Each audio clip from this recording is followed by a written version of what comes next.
One of the easiest tests to do is a semen analysis, and this often causes a lot of confusion, especially when it's reported as pus cells found in the semen. And if you want to find out what these pus cells mean, what pyospermia means, what leukocytospermia means, please watch this video. I'm Dr. Malpani. I'm an IVF specialist at Malpani Infertility Clinic at www.drmalpani.com. And the purpose of this video series is to educate patients so that they get the right treatment and don't get cheated or taken for a ride by their doctor. Now, the first test which is done for an infertile couple is a semen analysis. It's a cheap test, easy to do, often easily available. But actually, that's part of the problem. Because it's cheap and it's easy to do, every lab does it. And the biggest problem is most labs do it badly. These technicians are not trained. They don't know how to do a semen analysis properly, and therefore they do it very casually. They can't even do a sperm count properly because they don't have the special semen counting chambers. So they write whatever rubbish they write. One of the commonest mistakes they make is they always write pus cell semen. Now, you need to understand this in perspective. Everyone knows what a sperm looks like. It looks like a missile or a tadpole which moves around. So it's got a head and tail. So that's easy to identify. But sperms aren't the only thing you find in seminal fluid. You'll find lots of other cells in the seminal fluid or the semen. And where do these other cells come from? Because don't forget, the sperms which are produced in the testes will pick up a lot of stuff during their passage in the male reproductive tract, from the epididymis, the vas deferens, the prostate, the urethra, until it finally gets collected in the semen sample.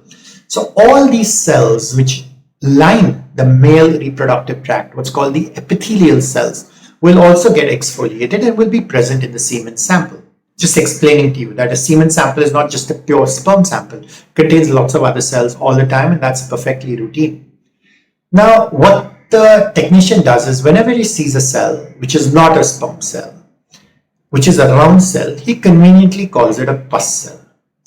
That's partly because he doesn't know any better, and actually these round cells do look a lot like WBCs or leukocytes, and therefore any round cell he treats as a pus cell. So therefore he reports this. I guess in a way he's doing it to show how diligent he is, how careful he is, but trust me, he's just doing it mindlessly. Now, it's perfectly normal to have a few pus cells in the semen. That's absolutely fine. That's quite common. Sometimes a lot of these are what are called contaminants, which means they're just present along the pathway or while the collection was being done. So you don't need to panic. Now, if it's less than 5 to 10 pus cells, you don't need to worry. But suppose you do have a large number of pus cells or WBCs, then a lot of patients panic because typically the technician will put this in red or will circle it, or the doctor will sign off and say, oh, you have pus cells. Doctors are very excited when they see pus cells because pus means infection. Infection means antibiotics. Antibiotics means treatment. You treat the infection, the pus cells will disappear, and the sperm count will improve, the motility will improve, and this man will get his sperm pregnant. Perfect. The doctor is happy because now he can do something useful. He can write a prescription. Doctors are itching to write prescriptions. They love writing prescriptions. They love treating patients. The patient is happy. Hey, the doctor's so smart. He picked up the problem at the first test. He found these pus cells. He's now going to treat me with antibiotics. I'm going to get my wife pregnant. Happy ending. I wish it was so simple, but it's not. Let me explain why. So anyway, a lot of these guys will take these antibiotics. These are long duration courses, and then they will repeat the semen analysis. And guess what? You started off with 10 to 20 pus cells per high power field, and you've taken these antibiotics for 2 weeks, 4 weeks, 6 weeks, and you still have the 10 to 20 pus cells per high power field. Now what? You're still back to square one. The doctor says, okay, maybe I'll change the antibiotic. Changes the antibiotic, tries again. Nothing else. Still the same old problem. Let me refer you to a urologist. So then the urologist will put a new antibiotic, and obviously the more expensive, or will give you a course of injections because it's stronger and more powerful. It will kiss the pus cells, and the simpler antibiotic hasn't worked, or you'll do funny things like prostatic massages to treat this pyospermia. Actually won't help. So let me just put this in perspective for you. If you have a good sperm count and good sperm motility and a few pus cells, just ignore it, because the reality is they're not even pus cells. While it's okay to have a few WBCs, a lot of these round cells are actually not WBCs. They are actually sperm precursor cells, what's called spermatogonia, which are found in the testis while the sperms are being produced. And along with the sperms, these will also find their way in the semen. So if you see occasional round cells, that's perfectly fine.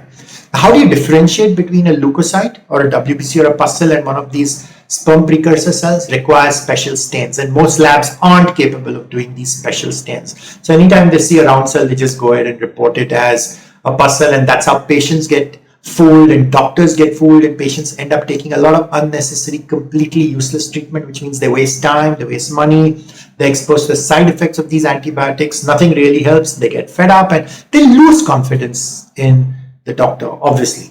So understand that if you do think that you do have a problem with this, don't knee-jerk reflex and start antibiotic treatment. Any good doctor, if he sees one abnormal semen analysis report, will insist that you repeat your semen analysis report from another better lab after a duration of 2 to 6 weeks. This is a simple rule. Don't take shortcuts. Don't be in a hurry to treat something, because we're not treating a lab report. We're treating you.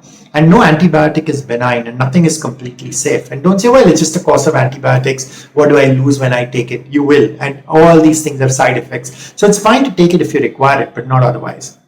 Now, if it is in fact pus cells, which you can check by a special stain, then yes, the antibiotics may help. But they may not help also, because a lot of these are called chronic prostatitis or chronic epididymitis or whatever else you like. And there really is no way of treating them. And often there is no need to treat them, quite frankly, because they don't affect your fertility. And lots of fertile men will also have these pus cells or pyospermia or leukocytospermia, but they have enough sense not to go to get their semen tested in the lab, so they don't even know. But suppose you do, then you can be treated for this. That's the good news. Remember, don't focus on the pus cells. You got to focus on the sperms. The sperms are the ones which are going to fertilize the egg, so that it's possible to then process the semen sample in the laboratory. So you can actually remove all these pus cells by various centrifugation and sperm processing methods and use them for intrauterine insemination. And obviously when we do things like IV for ICSI, then we process the sperm samples to get rid of all these pus cells. So bottom line is, everything which is reported as a pus cell on a semen report is not necessarily a pus cell. A lot of these reports are false. They do not represent an infection in your sperms or in your semen or in your male reproductive tract. You don't necessarily need to take treatment. A pus cell does not mean that you have a sexually transmitted infection or that you have sex and you're going to transmit this infection to your wife. And the biggest problem with all these reports is they're unreliable and they're misleading. But the bottom line is, all this stuff is easily treatable by an infertility specialist. Not necessarily by giving you antibiotics, remember that. But we have ways and means of making sure that your sperms can function no matter what the underlying problem is. And that is what makes assisted reproductive technology so special. If you have questions, please go to our website. We've got tons of information on how to make sense of a semen analysis report. The website is www.drmalpani.com. And if you have more questions, go to our free second opinion form. It's free, no strings attached. Email me or send me your semen analysis report and I'll be happy to give you my opinion. But always remember, don't just jump to conclusions based on one sperm test report. Happy to answer questions, and we hope that by answering your questions, we'll be able to help you to have a baby. That will give me immense joy and happiness as an IVF specialist. Look forward to seeing you on our website.